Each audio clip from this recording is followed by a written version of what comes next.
భర్త మీద కోపంతో తన 4 ఏళ్ల కుమారుణ్ణి గొంతు కోసి ఆపై తన చేయి కోసుకొని ఆత్మహత్య చేసుకోవాలి అని ఆ ప్రయత్నం విఫలమైంది. 9 మాసాలు మోసి తన చేతులతోనే 4 సంవత్సరాలు బిడ్డను పెంచి అదే చేతులతో బిడ్డను కర్కశంగా చంపేసిన ఆ తల్లి యొక్క పరిస్థితి, ఆ తల్లి యొక్క విషయాలు వింటుంటే గుండె తరుక్కుపోతుంది. ఈ సమాజం ఎటు వెళ్తుందో, ఇంకా ఎటువంటి ఘోరాలకు ఈ సమాజం నిలయమవుతుందో అన్న ఆందోళన కలగక మానదు. నిజంగా ఈమె ఎవరో తెలుసా? 39 సంవత్సరాల Suchana Seth. 100 billion women in artificial ఎథిక్స్లో ఆమె ఒకరిగా నిలవడం, మైండ్ఫుల్ ఆర్టిఫిషియల్ ఇంటెలిజెన్సీ అనే స్టార్టప్ కంపెనీని స్థాపించి బెంగళూరులో ఆ కంపెనీకి తనే సీఈఓగా ఉంది. భర్తతో పొసగక ఆమె విడాకులు పొంది గత కొన్ని సంవత్సరాలుగా భర్త నుండి దూరంగా ఉంది. వారానికి ఒకసారి కుమారుణ్ణి చూడొచ్చు అని కోర్టు ఆ తండ్రికి అవకాశం కల్పించింది. ఈ విషయం ఈ సూచనా సేత్కి ససేమిరా ఇష్టం లేదు. తన తండ్రికి ఈ బిడ్డను చూపించటం, వారానికి ఒకసారి వచ్చి కలవడం ఆమెకు ఎంత మాత్రం ఇష్టం లేదు. ఎలాగైనా ఈ కుమారుడిని చూడటానికి ఆ తండ్రి రాకూడదు, ఈ కుమారుడు ఆ తండ్రితో కలవకూడదు అన్న భయంకరమైన కోపం, ఆవేశం ఆమెను పిచ్చిదానిగా మార్చివేశాయి. తను అమితంగా ప్రేమించే తన కుమారుడు తను ద్వేషిస్తున్న తన భర్తకు దక్కకూడదని, అయితే ఇందుకు ఏం చేయాలి అంటే చంపేయడమే మార్గం అనుకుంది. బెంగళూరులో ఉన్న ఆమె తన కుమారుణ్ణి గోవాకు తీసుకెళ్ళి గోవాలో ఒక అపార్ట్మెంట్ని ఆమె 2-3 దినాలు రెంట్కు తీసుకొని అదే అపార్ట్మెంట్లో ఆ గదిలో బిడ్డను కర్కశంగా చంపేసింది. ఇది ఒక భయానకమైన వార్త. Top 100 billion women in artificial ఎథిక్స్లో టాప్ 100లో ఆమె ఒక్కటిగా చలామణి అవుతుంది. ఒక స్టార్టప్ కంపెనీని ఆర్టిఫిషియల్ ఇంటెలిజెన్స్కి ఆమె సీఈఓగా కొనసాగుతుంది. కృత్రిమ మేధస్సుకు, ఆర్టిఫిషియల్ ఇంటెలిజెన్సీకి నైతిక విలువలు నేర్పే చదువు చదివిన ఈ యొక్క సూచనా సేత్ నైతిక విలువను మరిచి, మానవత్వాన్ని మరిచి కర్కశంగా తన కుమారుణ్ణి చంపి బ్యాగ్లో కుక్కి మళ్ళీ గోవా నుంచి బెంగళూరుకి పయనమవుతున్నప్పుడు ఆమె పట్టుబడిపోయింది. ఎంత విషాదకరమైన వార్త ఇది. తన చేతులతో తన బిడ్డను చంపడం ఎంత కర్కశమైన పనో కదా. తల్లే దయ్యమైతే బిడ్డకు ఉయ్యాల కట్టే చోటేది అన్న సామెత. ఆ సామెత నిజం చేస్తూ తన 4 ఏళ్ల కొడుకు పట్ల నిజంగా ఓ తల్లే దయ్యమైంది. భర్త మీద ఉన్న కోపంతో ఆ పసివాణ్ణి కిరాతకంగా తలపై కొట్టి గొంతు కోసి చంపేసింది. తర్వాత తాను చేయి కోసుకొని చనిపోవడానికి ప్రయత్నించింది. అంతలో ఏమైందో ఏమో కానీ బిడ్డ మృతదేహాన్ని బ్యాగ్లో కుక్కి అక్కడి నుంచి పారిపోయే ప్రయత్నం చేసింది ఈమె సూచనా సేత్. 39 సంవత్సరాలు. 2021 సంవత్సరానికి గాను 100 billion women in artificial intelligence ఎథిక్స్లో ఒకరిగా నిలిచిన Suchana Seth mindful artificial intelligence lab అనే స్టార్టప్ను స్థాపించి దానికి సీఈఓగా వ్యవహరిస్తుంది. పశ్చిమ బెంగాల్కు చెందిన సూచన 2010లో కేరళకు చెందిన వెంకటరామన్ను వివాహం చేసుకుంది. 2019లో వారికి ఒక అబ్బాయి పుట్టాడు. విభేదాలు రావడంతో ఆ దంపతులు 2020లో విడాకులకు దరఖాస్తులు చేశారు. ప్రస్తుతం ఆమె తన కుమారుడితో కలిసి బెంగళూరులో ఉంటుండగా భర్త వెంకటరామన్ జకర్తా ఇండోనేషియాలో ఉంటున్నాడు. కాగా వారి విడాకులు కేసు పరిష్కరిస్తున్న కోర్టు ప్రతి శనివారం తన కుమారుణ్ణి చూసుకొని అతనితో గడిపే అవకాశాన్ని తండ్రికి కల్పించింది. కానీ భర్త మీదున్న కోపంతో సుచన ఆ తీర్పును అంగీకరించలేదు. ఈ క్రమంలోనే ఆమె 4 రోజుల క్రితం అనగా జనవరి 6న కొడుకుతో సహా గోవాకు వచ్చి అక్కడ ఒక సర్వీస్ అపార్ట్మెంట్లో దిగింది. 7వ తేదీ అర్ధరాత్రి 2 గంటల సమయంలో అక్కడ నిర్వహణ బాధ్యతలు చూసే సిబ్బందికి ఫోన్ చేసి తనకు బెంగళూరు వెళ్ళడానికి ట్యాక్సీ ఏర్పాటు చేయాల్సిందిగా కోరింది.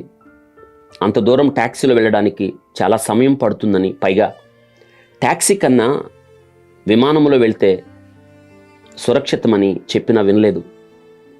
దీంతో వారు ఆమెకు ట్యాక్సీ బుక్ చేశారు. ముందు రోజు తన 4 ఏళ్ల కుమారుడితో కలిసి వచ్చిన మహిళ అర్ధరాత్రి సమయంలో కొడుకు తన వెంట లేకుండా బరువైన బ్యాగ్తో బయటికి వెళ్లడం చూసి ఆ సర్వీస్ అపార్ట్మెంట్ సిబ్బందికి అనుమానం వచ్చింది. పైకెళ్ళి ఆమె బస చేసిన ఫ్లాట్ను శుభ్రం చేస్తుండగా ఒక టవల్పై రక్తపు మరకలు కనిపించాయి. దీంతో వారు పోలీసులకు సమాచారం ఇవ్వడం, పోలీసులు రంగంలోకి దిగడం, తమ వద్ద రికార్డులో ఉన్న ఆమె ఫోన్ నెంబర్ను కూడా పోలీసులకు ఇచ్చారు. పోలీసులు వెంటనే ఆమెకు ఫోన్ చేసి ఆ రక్తపు మరకల గురించి, ఆమె కుమారుడు గురించి ప్రశ్నించారు. దీంతో ఆమె రకరకాల సమాధానాలు, పొంతనలేని సమాధానాలు చెప్పింది. తన కుమారుడు దక్షిణ గోవాలో తన స్నేహితురాలు ఇంట్లో ఉన్నాడని పోలీసులకు తెలిపింది. స్నేహితురాలు చిరునామా అడగ్గా నోటికొచ్చిన అడ్రస్ చెప్పింది. అది పోలీసుల విచారణలో తప్పని తేలింది. దీంతో పోలీసులు సుజన ప్రయాణిస్తున్న టాక్సీ డ్రైవర్ వివరాలు తెలుసుకుని అతనికి ఫోన్ చేశారు. దగ్గరలో ఉన్న పోలీస్ స్టేషన్కు వెళ్లాలని ఆమెకు అర్థం కాకుండా ఉండేందుకు కొంకణి భాషలో ఆ డ్రైవర్తో పోలీసులు మాట్లాడారు. ఆ డ్రైవర్ తన కారు నేరుగా స్థానిక పోలీస్ స్టేషన్కి పోనిచ్చాడు. అక్కడ పోలీసులు ఆమె లగేజ్ని పరిశీలించగా లోపల కుక్కి ఉన్న బాలుడి మృతదేహం కనిపించింది.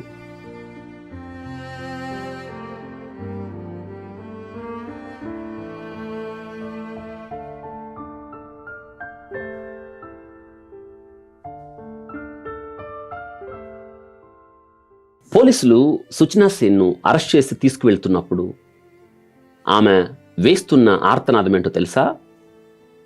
I love my sun, I love my sun, నా కుమారుణ్ణి నేను ప్రేమిస్తున్నాను, I can't live without my son అని ఆర్టిఫిషియల్ ఇంటెలిజెన్స్లో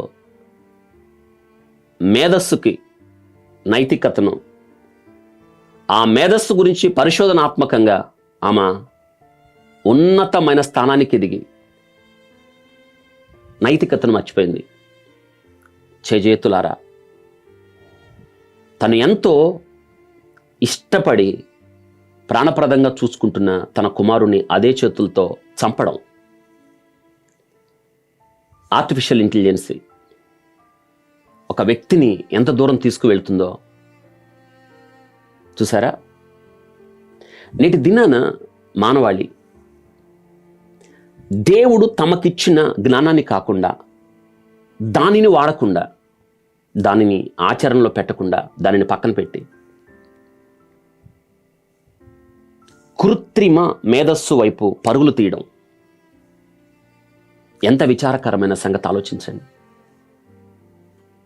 కృత్రిమ మేధస్సులో ఈమె పట్టభద్రురాలు, కానీ ఆర్టిఫిషియల్ ఇంటెలిజెన్సీ ఒక స్టార్టప్ను స్టార్ట్ చేసిందామా 100 బ్రిలియంట్ ఉమెన్లో ఒకటిగా నిలిచింది.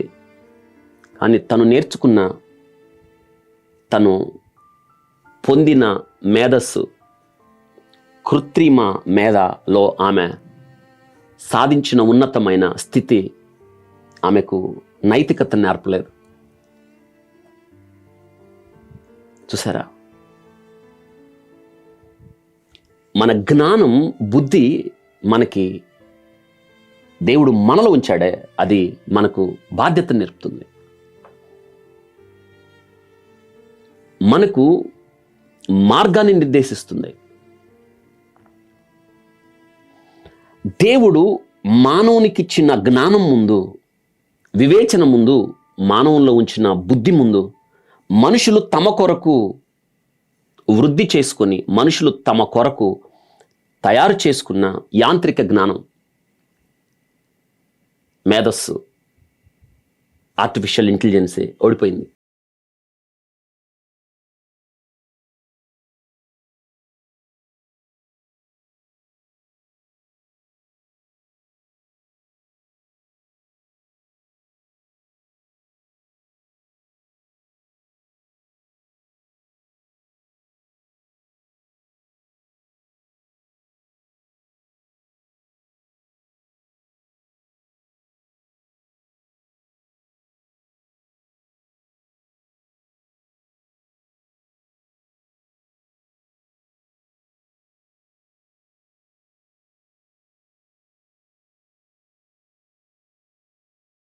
మన సాక్షిని రేపదు, ముద్దుబారేటట్టు చేస్తుంది.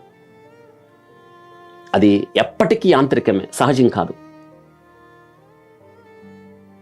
ఆర్టిఫిషియల్ ఇంటెలిజెన్సీ నైతికతను, మానవత్వాన్ని లేపదు. ఎంత మాత్రం నువ్వు చేస్తున్నది తప్పు అని ఒక తప్పు చేస్తున్న వ్యక్తిని కృత్రిమం మీద ఒప్పించదు. చూడండి, ఆమె హృదయ విదారకంగా ఆమెను పోలీసులు అరెస్ట్ చేసి తీసుకువెళ్తున్న తీరు దుఃఖం కలిగిస్తుంది. ఐ లవ్ మై సన్ కేకలేస్తున్నాము. ఆర్టిఫిషియల్ ఇంటెలిజెన్సీ ఆమెకి క్రూరత్వాన్ని నేర్పింది, కర్కశత్వాన్ని నేర్పింది, చంపడం నేర్పింది, బాధ్యతలు మరిచేటట్టు చేసింది, తనలో ఉన్న నైతికత, మానవత్వాన్ని మరిచేటట్టు చేసింది. దేవునిచ్చిన జ్ఞానాన్ని వాడకుండా ఏఐని అనగా ఆర్టిఫిషియల్ ఇంటెలిజెన్స్ వెంట పరుగులు తీస్తున్న మానవాళి తమను తాము మరొకసారి బానిసత్వంలోకి, పాపములోకి, క్రూరత్వంలోకి మరొకసారి వెళ్ళిపోతున్నారనడానికి ఇది ఒక నిదర్శనం. ఆర్టిఫిషియల్ ఇంటెలిజెన్సీ తప్పు చేస్తున్న వ్యక్తిని నువ్వు తప్పు చేస్తున్నావు అని ఎప్పుడు ప్రేరేపించదు. ఆమె జీవితం చూడండి. ఆర్టిఫిషియల్ ఇంటెలిజెన్సీలో ఆమె టాప్ 100, కానీ నైతికత లేదు. తన కుమారుడు తన చేతుల్లో నుండి తన చేతుల్లోకి వెళ్ళడం తట్టుకోలేక తన భర్తకు దక్కకుండా, తన చేతుల్లోకి వెళ్లకుండా ఏం చేయాలంటే ఒక్కటే, బిడ్డను చంపేయడం. ఇది మానవ మేధస్సు, కృత్రిమ మేధస్సు ఆమెకు నేర్పిన పాఠం. 2, వారి వైవాహిక జీవితంలో వారి మధ్య వచ్చిన సంఘర్షణ వారు విడిపోవడానికి కారణమైంది. నేటి దినాల్లో తరచుగా మనం కుటుంబాలు విడిపోవడం మనం చూస్తున్నాం. వివాహము దేవుడు ఏర్పాటు చేశాడు. వివాహము దేవుని నిర్ణయం. వివాహము దేవుని ఆలోచన, మనుషుని యొక్క ఆలోచన కాదు. కాలక్రమములో జీవ పరిణామ మార్పు కాదు. కానీ నరుడు ఒంటరిగా ఉండుట మంచిది కాదని దేవుడు సాటి అయిన సహాయాన్ని చేశాడు. మొట్టమొదటి వివాహాన్ని దేవుడే చేశాడు. దేవుడు జతపరిచిన వానిని మనుషుడు వేరు చేయకూడదని వాక్యం చెప్తుంది. కానీ నేటి దినాన కుటుంబ వ్యవస్థల ఎడల మనుషులకి నమ్మకం లేదు. కుటుంబ వ్యవస్థ ఏంటో, దాని విధి ఏమిటో, దాని గొప్పతనం ఏమిటో, దాని విశిష్టత ఏంటో, కుటుంబ వ్యవస్థ యొక్క నైతికత ఏంటో మర్చిపోయారు. విడిపోవడాలు ఎన్నడూ లేనంత భార్యాభర్తల మధ్య చిన్న విషయాలు పరిష్కరించడం మానేసి అగాధాలు సృష్టించుకొని విడిపోతున్న కుటుంబాలు ఎన్నో. వారి మధ్య ఇటువంటి చిన్నారులు, కుడి ఎడమలు తెలియని వారు, లోకం గురించి ఏం తెలియని వారు, నలిగిపోతూ ప్రాణాలు పోగొట్టుకుంటున్నవారు, దీనికి బాధ్యత ఎవరు? కుటుంబ వ్యవస్థ విలువైంది. చిన్న విషయాలకు విడిపోతే ఎలాగా పరిష్కరించుకోవాలి?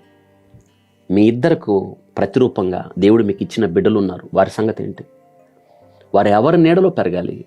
వారి బాధ్యత తల్లిదండ్రుల మీద ఉంది. ఇక్కడ విఫలమైపోయారు. 2 విషయాలు నేను చెప్తున్నాను. దేవుడు మనకు జ్ఞానం ఇచ్చాడు, బుద్ధి ఇచ్చాడు.